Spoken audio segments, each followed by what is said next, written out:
હવે કામ કરવા મેં ઓલાને આપ્યું હતું, એની જગ્યાએ બીજું કામ કરે ને બીજાને બીજું કામ આપ્યું હતું, એ આનું કામ કરે. તો કરવું શું આનું? સરને કહેવું પડશે આને શેડ્યુલ કરે. તો સરને કહેવાની જરૂર નથી, તમારા મશીનને કહો યાર. મશીનને કહો એ કામ શેડ્યુલ કરી દે, બીજાનું કામ બીજો નહીં કરે. સો આજે આપણે ભણવાના છીએ શેડ્યુલ ઇન RDBMS અને આ છે એપિસોડ નંબર 11 RDBMS સિરીઝનો. તો without wasting time late start. So schedule in DBMS એટલે કે RDBMS શું હોય છે શેડ્યુલ? આ વસ્તુ તમને ખબર જ હોય, કારણ કે આ વસ્તુ તમે કરતા જ હોય રોજનું, કે ભાઈ આજ વાંચવાનું કરી, અત્યારે હું રમવા જઈ. શેડ્યુલ કે કોઈ પ્રોસેસ હોય એને ગોઠવવો ટાઈમ સાઈડ, કે ભાઈ આ ટાઈમે આ પ્રોસેસ, બીજા ટાઈમે આ પ્રોસેસ, એના પછી આ પ્રોસેસ. તો વર્કને એડજસ્ટ કરવા માટે જે ડિસાઇડ કરવામાં આવે એને કહેવાય શેડ્યુલ. સો હવે એ જ વસ્તુ આપણે ટેકનિકલ ભાષામાં સમજીએ કે શેડ્યુલ એ મલ્ટિપલ ટ્રાન્ઝેક્શનના ઓપરેશનનો એક્ઝિક્યુશન ઓર્ડર છે જે સિસ્ટમમાં એકચ્યુઅલ રીતે રન થાય છે.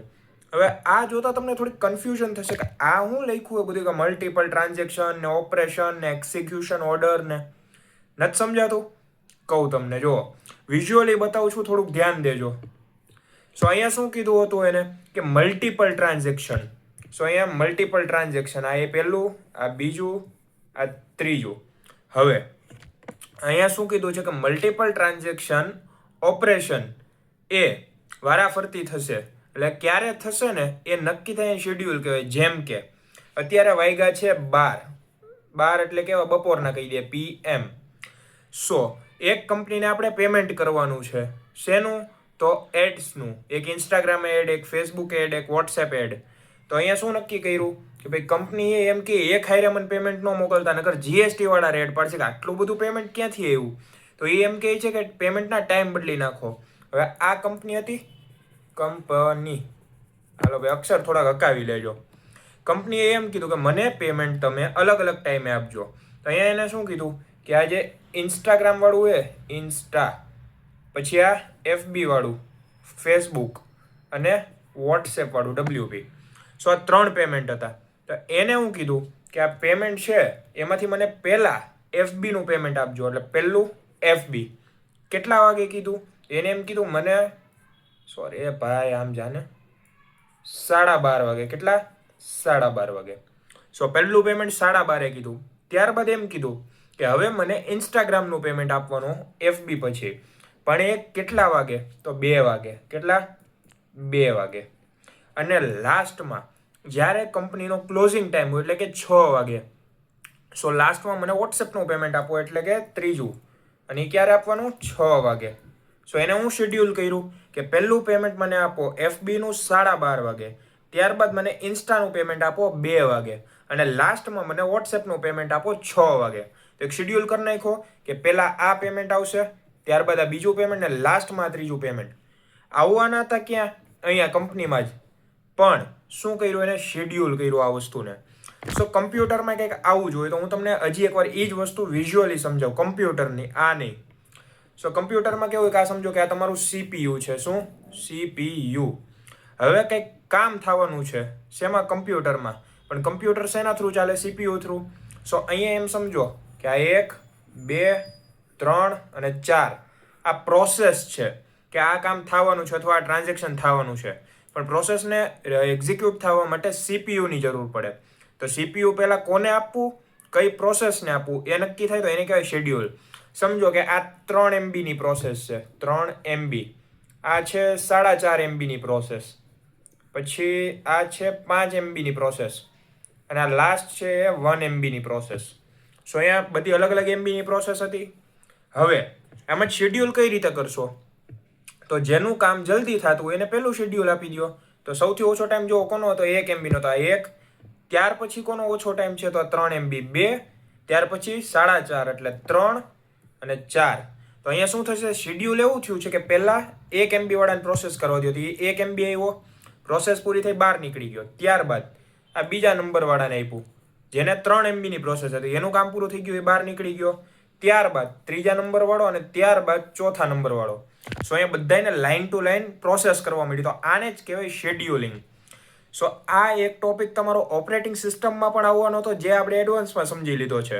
તો તમારે તઈ સમજવામાં વાંધો નહીં આવે તો આ શેડ્યુલિંગનો ટોપિક યાદ રાખજો, કારણ કે RDBMS-માં પણ છે અને OS-માં પણ છે, જે આપણી નેક્સ્ટ સિરીઝ છે.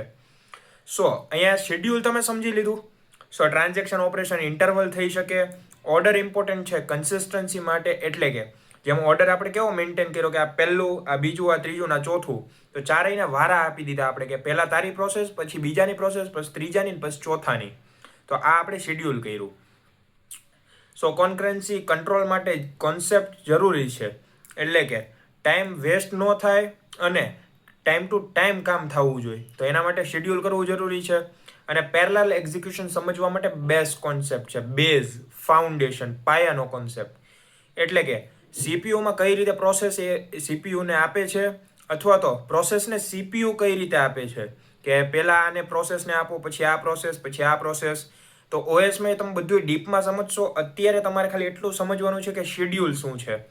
આ તમને સમજાઈ ગયું. હવે આપણે જોઈએ ટાઈપ ઓફ શેડ્યુલ, કે કેવા કેવા ટાઈપના શેડ્યુલ આવે. આ વસ્તુ હું તમને હજી વિઝ્યુઅલી જ સમજાવી, આરામથી સમજાઈ જશે. કાંઈ તમારે વધારાના કે સર્ચ કરવાની નથી જરૂર વિડીયોની. શેડ્યુલના પ્રકાર એક્ઝિક્યુશનના ઓર્ડર પર આધારિત હોય, કે કઈ રીતે એ પ્રોસેસ કામ કરે એના ઉપર આધાર હોય. તો હવે હું તમને સમજાવું. પહેલું છે સિરિયલ શેડ્યુલ. એક ટ્રાન્ઝેક્શન પૂર્ણ થયા બાદ બીજું ટ્રાન્ઝેક્શન થાય. જેમ કે હવે તમે ગૂગલ પે વાપરતા હોય, બરાબર? તો આ ગૂગલ પેની સ્ક્રીન છે. પહેલાં આ એક વ્યક્તિ છે, આ બીજો વ્યક્તિ છે અને આ ત્રીજો વ્યક્તિ. હવે તમે 500 રૂપિયા કોકને મોકલવાના, અહીંયા સમજો કે આ 500 રૂપિયા ત્રણેયને મોકલવા, તો હું એક હારે મોકલી શકો? ન મોકલી શકો, ઓબ્વિયસ.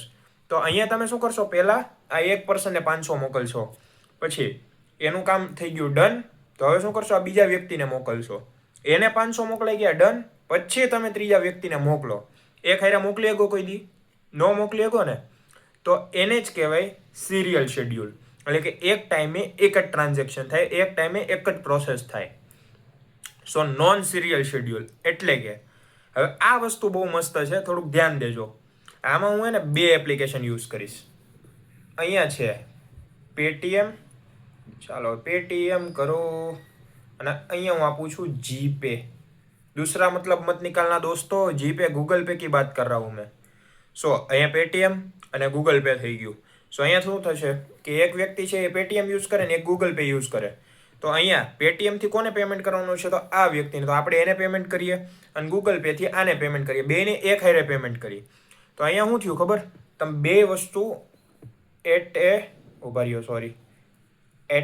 ટાઈમ, એટલે એક જ સમયે તમે બેયને પેમેન્ટ કરો છો, પણ અલગ અલગ એપ્લિકેશનમાંથી. શેડ્યુલ તમે એમ કર્યું પેમેન્ટ કરવાનું છે અને એક જ ટાઈમે કરવું છે, પણ બે અલગ એપ્લિકેશન યુઝ કરી, પણ થયું તો એક જ ટાઈમે. તો મિક્સ શું થયું કે ભાઈ આને તમારે 500 રૂપિયા મોકલવાના હતા અને આને તમારે 5000 મોકલવાના હતા. હવે ભૂલ એવી થઈ ગઈ કે જેને તમારે 500 મોકલવાના હતા ને એને તમે 5000 મોકલી દીધા, અને જેને 5000 મોકલવાના હતા એને ભાઈ હાલે ને ભૂસી જ નાખી, ખાલી ખોટા લીટા નથી કરવા, આપણું જ બગડશે. એને તમે કેટલા મોકલી દીધા? 500. હવે આવડો આ જે નીચેનો વ્યક્તિ હતો એને કેટલા ઓછા મળ્યા? 4500. અને ઓલો સામેવાળો તો એને કેટલા પ્લસમાં મળ્યા? 4500. આને પ્લસમાં, આને માઇનસમાં બોલે. કન્ફ્યુઝન થઈ ગઈ. તો આ છે નોન સિરિયલ શેડ્યુલ, મિક્સ થઈ જાય.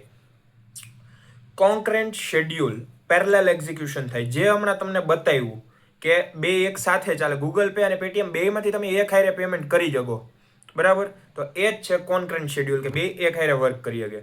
અને પ્રેક્ટિકલ સિસ્ટમમાં mostly non serial schedule use થાય, કે ઘણીવાર તમે ગમે કંપનીમાં જાઓ ને એટલે ત્યાં શું થાય, એક હારે 10 કામ હાલતા હોય, એક હારે 5-10 કોલ હાલતા હોય, મેસેજ હાલતા હોય, ચેટ્સ કસ્ટમર સાથે, અંદરો અંદર નહીં, એટલે બીજું ન સમજતા. આ વસ્તુ છે શેડ્યુલિંગ, અને અલગ અલગ ટાઈપ જોયા. હવે આપણે જોશું સિરિયઝેબિલિટી. હવે આ શું છે તો એ જોઈએ, થોડુંક નિરાત રાખો ને ધ્યાનથી જોજો. સિરિયઝેબિલિટી એ કન્ડિશન છે જેમાં નોન સિરિયલ શેડ્યુલ પણ ફાઇનલ રિઝલ્ટ સિરિયલ શેડ્યુલ જેવો જ આપે છે. એટલે કે હું તમને આ સમજાવું, થોડુંક ધ્યાન દેજો, બરાબર? અહીંયા એને શું કીધું કે જે આ નોન સિરિયલ છે, નોન સિરિયલ શેડ્યુલ, હવે એ શું કરે છે કે બે ટ્રાન્ઝેક્શન એક હારે કરી શકે. એટલે કે આ પહેલી એપ્લિકેશન, આ બીજી એપ્લિકેશન, આ પહેલો વ્યક્તિ, આ બીજો વ્યક્તિ. આ પહેલું આને પેમેન્ટ કરશે, બીજું આને પેમેન્ટ કરશે, બરાબર? અહીંયા શું થયું કે કામ મિક્સ થઈ ગયું, પણ એટ એ ટાઈમ એ કામ એક જ કરશે, પોતપોતાનું જ કરશે. આ પોતાનું કામ કરશે, આ પોતાનું કામ કરશે, પણ આમ તો મિક્સ જ છે ને કે બે કામ એક હારે કરે. પણ રિઝલ્ટ જ્યારે મળશે ને, રિઝલ્ટ અને આનું રિઝલ્ટ, તો બેયનું એક્યુરેટ મળશે. એવું નહીં કે આ બેયના કામમાં લોચા પડી ગયા, બેયનું પ્રોપર રિઝલ્ટ મળશે. એટલે કે સિરિયલ શેડ્યુલ. સિરિયલ શેડ્યુલમાં હું તો એક ટાઈમ એક કામ થતું, અહીંયા એક ટાણે બે કામ થતા, પણ બે પોતપોતાની રીતે થતા, ભેગા નહોતા થતા અહીંયા. સો આ છે સિરિયઝિબિલિટી, કે રિઝલ્ટ તમને સરખું જ મળે, કામ ભલે ભેગું થાય, ગમે એ થાય. ડેટાબેઝ કન્સિસ્ટન્સી મેન્ટેન કરે, કારણ કે પોતપોતાનું કામ પોતે કરે તો કામ તો સરખું થવાનું જ છે. અમારા બાજુમાં બેઠો હોય, એ મારા કામમાં ગોબા મારતો હોય ને હું ત્યાં એના કામમાં કરતો હોય, તો ભાઈ કન્ફ્યુઝન થાય? ન થાય ને, કેમ કે એ એકબીજાનું કામ કરી ભાઈ, એકમાં બે નથી કરતા. જેમ કે આ મારું લેપટોપ હોય, હવે એમાં હું કામ કરું ને આ બાજુવાળો આવીને ગોદા મારતો હોય, એટલે ભાઈ મને આ ચાપ દબાવવા દે, તો પતી જાય મારું કામકાજ. તો અહીંયા કન્સિસ્ટન્સી મેન્ટેન થાય, કારણ કે પોતપોતાનું કામ કરે. કોન્કરન્સી છતાં કરેક્ટ રિઝલ્ટ આપે. કોન્કરન્સી એટલે કે આપણે હમણાં જોયું કે પેરેલલ એક્ઝિક્યુશન થાય. હવે એમાં શું હતું કે નોન સિરિયલ હતું, એમાં બે કામ હાઈરે થતા, મિક્સ થઈ જતા પણ હાઈરે થતા, પણ પોતપોતાનું કામ પોતે કરતા અને પ્રોપર કરેક્ટ વેમાં કરતા, એક્ઝિક્યુશનમાં કાંઈ ભૂલ ન આવતી. કોન્ફ્લિક્ટ સિરિયઝિબિલિટી ઇમ્પોર્ટન્ટ ટાઈપ છે અને ગ્રાફ મેથડથી ચેક કરી શકાય છે. હવે અહીંયા શું કીધું? કોન્ફ્લિક્ટ સિરિયઝિબિલિટી ઇમ્પોર્ટન્ટ ટાઈપ છે. ઇમ્પોર્ટન્ટ શું કામ? કારણ કે અહીંયા નોન સિરિયલ રીતે કામ કરે છે, બે પ્રોસેસ એક હારે કામ કરે, પણ રિઝલ્ટ આપે સિરિયલ જેવું, કે રિઝલ્ટ એનું પ્રોપર જ આપશે. અને ગ્રાફ મેથડથી ચેક કરી શકાય. ગ્રાફ શું કામ? કારણ કે અત્યારે મેં તમને જે આ વિઝ્યુઅલી બતાવ્યું બધું આમ દોરીને, તો એ તમને ખબર પડી કે ન પડી? હવે એની જગ્યાએ હું ખાલી આ બધું વાંચીને બોલી ગયો, કાંઈ ખબર પડત? ન પડત ને. તો એના માટે છે ગ્રાફ મેથડથી ચેક કરી શકાય. ઓકે. અને લાસ્ટમાં શું લખ્યું? ગોલ. પેરેલલ એક્ઝિક્યુશન છતાં કરેક્ટ આઉટપુટ મળે, કે બે કામ એક હારે થતા હોય તો આઉટપુટ તો જોઈએ એવું જ મળે. ખબર પડી ગઈ? સો આ જ હતું શેડ્યુલ, આ જ હતા શેડ્યુલના ટાઈપ, અને લાસ્ટમાં તમે જોયું સિરિયઝિબિલિટી શું હતું. સો આઈ હોપ કે તમને કંઈ કન્ફ્યુઝન હવે નહીં હોય, અને જો કંઈ કન્ફ્યુઝન હોય તો મને કમેન્ટ બોક્સમાં જણાવો, અને વિડીયો પસંદ આવ્યો તોય મને કમેન્ટ કરીને જણાવો. સો મળીએ નેક્સ્ટ વિડીયોમાં.